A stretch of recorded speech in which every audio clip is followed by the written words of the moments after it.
اعوذ باللہ من الشیطان الرجیم بسم اللہ الرحمن الرحیم۔ ویورز السلام علیکم۔ ویورز میں ہوں آپ کا میزبان سید احمد سمیع اور آپ دیکھ رہے ہیں سید احمد سمیع یوٹیوب چینل راولپنڈی اسلام آباد سے۔ ویورز آج جمعہ کا دن ہے اور 25 تاریخ ہے، 25 مارچ۔ تو آج آپ کو جیسا کہ معلوم ہے کہ قومی اسمبلی کا اجلاس ہونا تھا اور اس کا ایک ایجنڈا ہوتا ہے، لیکن روایات کے مطابق ایک قومی اسمبلی کے ایک ممبر جو تھے وہ وفات پا چکے تھے، ان کی دعائے مغفرت ہوئی اور اس کے بعد اجلاس کو پیر کے دن تک، کیونکہ ہفتہ اتوار جو ہے وہ چھٹی ہوتی ہے، تو پیر کے دن تک 4 بجے تک کے پتہ نہیں 3 بجے تک ملتوی کر دیا گیا۔ تو جو یہ پارلیمنٹ کا ایک حساب کتاب ہوتا ہے، ایک طریقہ ہوتا ہے، طور طریقہ ہوتا ہے، اس کے مطابق یہ کیا گیا اور اس کا باقاعدہ اسد قیصر جو ہیں اسپیکر قومی اسمبلی ہیں، انہوں نے باقاعدہ بتایا بھی کہ کوئی پہلی دفعہ نہیں ہو رہا، یہ روایت ہے۔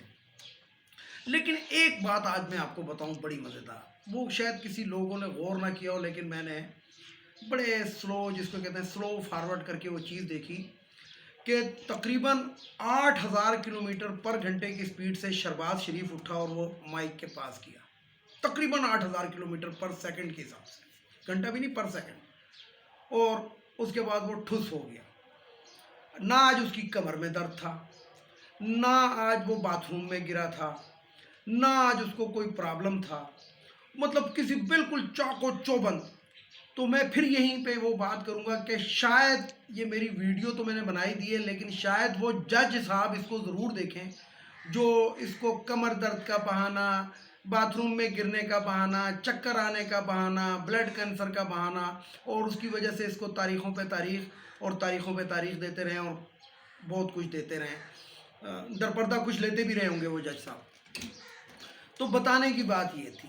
اب آتے ہیں ذرا تحریک عدم اعتماد کی جانب۔ جو بظاہر لگتا ہے، میں اپنی ذاتی بات کروں گا کہ تحریک عدم اعتماد کے اندر میں ایک دفعہ پہلے آپ کو بتا چکا کہ عمران خان کے پاس 25% گیم ہے، باقی 75% جو ہے، یعنی کہ ممبران قومی اسمبلی، میں ان کو لوٹا کہوں، میں ان کو ضمیر فروش کروں، میں ان کو جو بھی کہوں، لیکن یہ ایک پاکستان کے اندر یہ بھی ایک روایت ہے کہ بلیک شیپس کا ایک لفظ گورا استعمال کرتا ہے جس کو کہتے ہیں کالی بھیڑیں، اور یہ کالی بھیڑیں ہر جگہ موجود ہوتی ہیں۔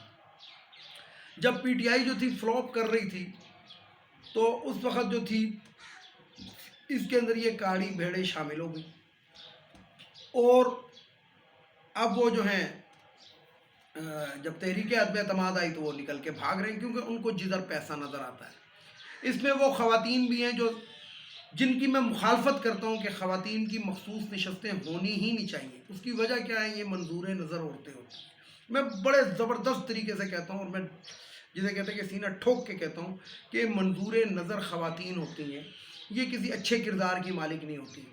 اور یہ جو ہوتی ہیں آ کے اس میں شازیہ مری، یہ بہت سی خواتین ایسی ہیں جنہوں نے 4 5 شادیاں پارلیمنٹ میں آ کے کی، کبھی اسحاق ڈار سے کی، کبھی شہباز شریف سے کی، کبھی کس سے، اور یہ جو ہوتی ہے اپنے ساتھ 4 5 ممبروں کو اپنے آگے پیچھے لگائے رکھتی ہیں۔ یاد ہوگا آپ کو پچھلے دنوں کی بات ہے کہ تنظیم سازی کے لیے یہ جو تھا طلال چودھری بھی کسی خاتون ممبر کے پاس ہی گیا جو ممبر صاحب وہ کرنی تھی، اور وہ پھر کیا ہوا تھا، اور پھر یہ اسپتال پہنچ گیا تھا، جو بھی تھا۔ تو مقصد بتانے کا یہ ہے کہ جو بھی ہے، جیسا بھی ہے، لیکن یہ ایک حقیقت ہے کہ 8 10 افراد جو ہیں وہ پی ٹی آئی کے ضمیر بیچ کے، پیسہ لے کے، اور سب کچھ کرا کے، جسے کہتے ہیں کہ حرام کی ہڈی کھا کے، کیونکہ ان کو عوام سے تو کوئی غرض ہی نہیں ہے۔ مولانا فضل الرحمان، اس کی ایک واضح اور زبردست قسم کی مثال آپ کے سامنے موجود ہے۔ ایک شخص نے مجھ سے پوچھا، 2 4 دن پہلے کی بات ہے، اس نے کہا شاہ صاحب آپ ایک ایماندار میں اور ایک بے ایمان میں فرق کیسے محسوس کرتے ہیں؟ تو میں نے کہا جس سائٹ پہ فضل الرحمان ہو اس کی دوسری سائٹ کا انتخاب کر لو، وہ امید ہے کہ ایماندار ہوگی۔ میں نے کہا اس کے اندر زیادہ کوئی الجبرے کی ضرورت ہی نہیں، کیونکہ مولانا فضل الرحمان کے لیے کرپشن ایشو نہیں ہے۔ اس نے باقاعدہ یہ جو عباسی ہے اس کے پروگرام میں بھی کہا